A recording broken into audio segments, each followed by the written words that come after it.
breaks down in the courtroom.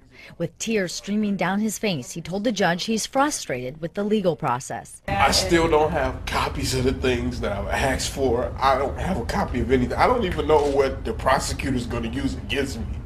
Well, probably your statements, Mr. Thompson. Thompson is accused of shooting to death Twinsburg police officer Josh McTarian in July 2008. Wednesday afternoon, McTarian's widow Holly sat in court as Thompson told a Summit County judge he's having a tough time in jail. He complained that he's not receiving his mail, that he's constantly being harassed. How can these people just do anything they want? They don't even follow their command the right way. I've been harassed for I don't know how long. I'm trying to hold it in just to get this over with. Thompson has been through a number of lawyers. His current attorney, Kerry O'Brien, told the judge he's planning on filing an additional 40 motions. The judge agreed to give him one more week to prepare. Faced with the death penalty, an exasperated Thompson told the judge he worried about getting a fair trial. Your Honor, just execute me there because I can't get any kind of justice. I'm tired. I'm at the end of my rope. Well, What can I do? In Summit County, Elisa Amigo, Fox 8 News. Tell me where the freak's at.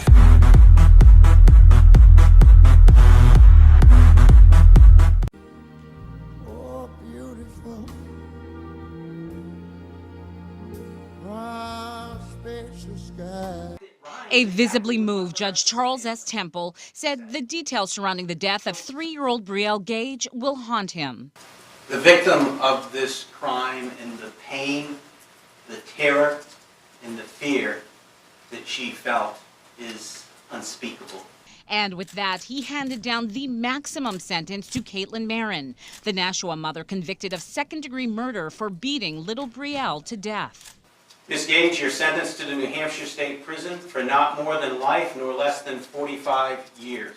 The 27-year-old was credited for about 2 years of time already served. The prosecutor described how little Brielle was kicked, punched, and slammed against the wall in November 2014, saying her death was slow and painful. Marin had faced a minimum of 35 years in prison, but prosecutors asked for a longer sentence. What she did is wrong, and she's a murderer, and she deserves to be punished. But we're asking for justice and nothing more. Caitlin Marin's mother told the court how devastated she is by the loss of her granddaughter. I cry for Caitlin, too. I feel sorry. This is the rest of her life in prison. Judge Temple called Brielle's death horrific. My only hope is that Brielle's death sends a message to our society, to us as people in this society, to our politicians, to our judicial system, that the #1 priority in this state, in our community, has to be to protect our most cherished resource, our children. The severity of the blow to that child's leg, and to say that you did not recognize what had been done, to ignore what must have been the excruciating sounds that came from that child on a daily basis, is more than disconcerting to this court. And as such, the court finds it appropriate that each be sentenced to the State Department of Corrections for a period of life. You will get credit for any of the time that you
eventually decompensated to the point where he was sitting in a fetal position, naked, not eating, and not interacting with any human being. Yeah, but my son is dead, man. My son is dead. He needs to go to prison. He don't need to be laying no mental hospital. He need to go to prison, man. Come on, sir. He wanna play crazy? He wasn't crazy when he murdered my son, man. He wasn't crazy then, but he crazy now. All of a sudden he crazy now. You wanna lay in a mental hospital? You done murdered my son, man, for nothing? When he was trying to get away from you. You trying to get away from you, man. And you kept shooting him while his back was under the truck. You kept shooting him, man. You kept shooting him in his back was turned to you, man. He was trying to get away from you. And you murdered him, man, like that. You murdered him, man, like that. Why you doing it like that, man? And you want to play crazy, man? He ain't crazy. He ain't crazy, man.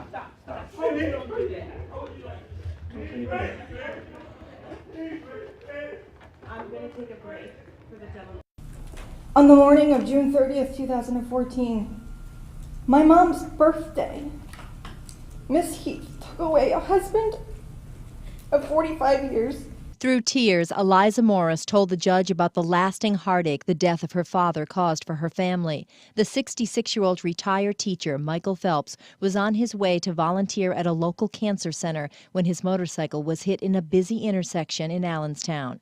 Today, the 25-year-old driver, Jordan Heath, took responsibility, but she was spared any jail time. I certainly regret my actions that day, and I do understand the weight that they held. Heath had first said faulty brakes were to blame, but prosecutors say she had been texting prior to the crash. Heath was charged with negligent homicide, but her trial in May ended in a hung jury. Today, she pleaded guilty to a lesser charge of vehicular assault. Mike, Dad, Grampy had a big heart, and he would have wanted us to forgive you, and perhaps, in time, we will find it in our hearts. Today is a small step toward our forgiveness of you. To hear you admit guilt brings our family a bit of peace and closure. Heath received a 12-month suspended sentence, and her license was also revoked for 5 years, something the family says eases their minds.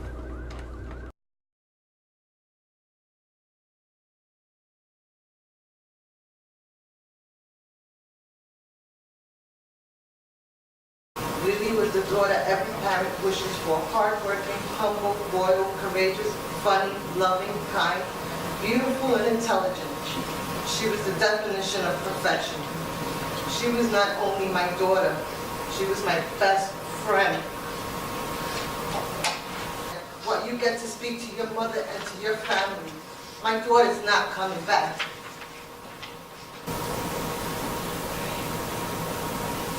So sorry for the pain I caused you. Sorry. This was the love of my life. I just think the case can be summed up in 4 words. Melissa Johnson is dead because you, Mr. McDonald, are a coward. The autopsy reveals that Ms. Johnson had blunt impact injuries to her head, neck, torso, and extremities. The combination of her injuries and level of intoxication indicate that she was virtually defenseless. She didn't bump into a wall and knock the mirror off. She didn't fall and hurt her face off the bed, or her neck, or her back, or her side, or her arm, or her leg, or any other place that she has bruising and hemorrhaging. She wasn't snoring when you picked her up, unlike what you told the police. She was probably dead. You batted a defenseless woman who weighed 107 pounds. You raised your hands to a woman. That makes you pretty low. In my book, that makes you a coward. But just when you think someone couldn't sink any lower than beating a 23-year-old woman to death, you proved everyone wrong. Before you left the apartment, you propped Miss Johnson up against the bed and took her picture. It is one of the most disturbing pictures I have ever been unfortunate enough to see. It's upsetting to think that you would take a picture of someone in that condition and she looks as though she's already passed. It's disturbing to think that you left a human being in the state she was in and just went out after taking a picture that you posed. Your lack of compassion is palpable. You don't have an ounce of decency in your body. There are no words that can describe how depraved and despicable your actions are. And he was taken from us on my brother's birthday, which hurts very, very much. As the victim's family shared their pain, Tyrell Webster smirked. Routine questions before sentencing got responses like this. Do that matter? Yes, it does. Last spring, Grover Cleveland Watson Jr. was gunned down during an argument. Today, Watson's sister, who is legally blind, stood before Judge Jody Lubers and asked exactly where her brother's killer was standing so she could look at him as she spoke. Her initial offer of forgiveness? But when I heard the story on the news, the first thing I did after I could close my mouth was just to ask God to forgive you, because you didn't know what you were doing. Turned cold. Just so you know, he's laughing right now. I really don't care about this, because you know what, you laughing now, but the moment they get you behind those prison walls for the rest of your life, you will be somebody's girlfriend, and that smile will no longer be on your face, it will be tears. The judge sentenced Webster to 18 years to life behind bars. From the Hamilton County Courthouse, Andrew Setters, WLWT News 5. Whether you want to hear it or not, Mr. Grogan, you're an animal. An angry admonishment from Fulton County Superior Court Judge Alfred Dempsey to defendant Tyler Grogan. You're shooting at police, you violated that woman, and you don't want to hear it. Well, you're going to hear it, and I don't give a rat's behind whether you like it or not. Wednesday, a jury convicted the Roswell man of nearly 30 charges stemming from this May 2011 standoff at the Aspen Point Apartments. Prosecutors say Grogan robbed two people here, then held them hostage for hours, repeatedly raping a woman as the SWAT team closed in. As Judge Dempsey prepared to sentence Grogan, he cursed. Sit him down. Given the defendant's actions, I got a different sentence I'm going to impose now.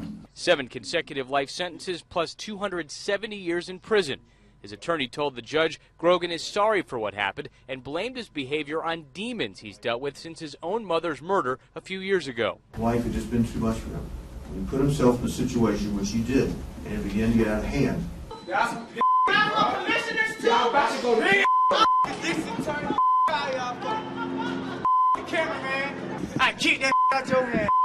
Outside the courtroom, we rolled as Grogan's supporters got out of hand, cursing the police, the judge, the DA, even us, for the harsh sentence. MMA fighter at the center of a police manhunt in Hialeah yesterday is back in the news tonight because of his behavior during his first court appearance this morning. CBS 4's Ted Scouten live tonight at the Metro Justice Building with the story. Ted. Rick and Rudabay, normally in bond court, there's very little interaction between the judge and the defendant. Not so today. Police say that a man who is mentally ill unleashed on a judge today. The thing was, though, the judge really heard very little of what he had to say. Sir, you were arrested for burglary to an occupied dwelling. It's from March 22nd of 2017. It was supposed to be a routine bond hearing for John Chavez. He's been here before. Good afternoon, sir. Monday, he was before the same judge on a different charge and was released. Then he was arrested Wednesday in Hialeah, accused of running from police while holding a kitchen knife. Officers were there to serve a restraining order on him, obtained by his mom. That led to a huge search, including several schools being placed in lockdown. I'm setting it no bond. There's probable cause for armed burglary. He had a knife in a closed area. Sir, I know it's upsetting right now for you. That was just the beginning. He was about to get much more angry. Sir, I know you're upset. I'm sorry. Chavez is a mixed martial arts fighter seen here in the blue shirt. Police tell us he suffers from depression and schizophrenia. He's also bipolar. In court, his outbursts continued even after his attorney turned off his mic. You'll see Judge Hurst real soon, okay? Apparently not okay. He got more animated. Corrections. Can you take him out? That didn't stop him either. He continued to unleash on Judge Mindy Glazer. She called for security again. Corrections.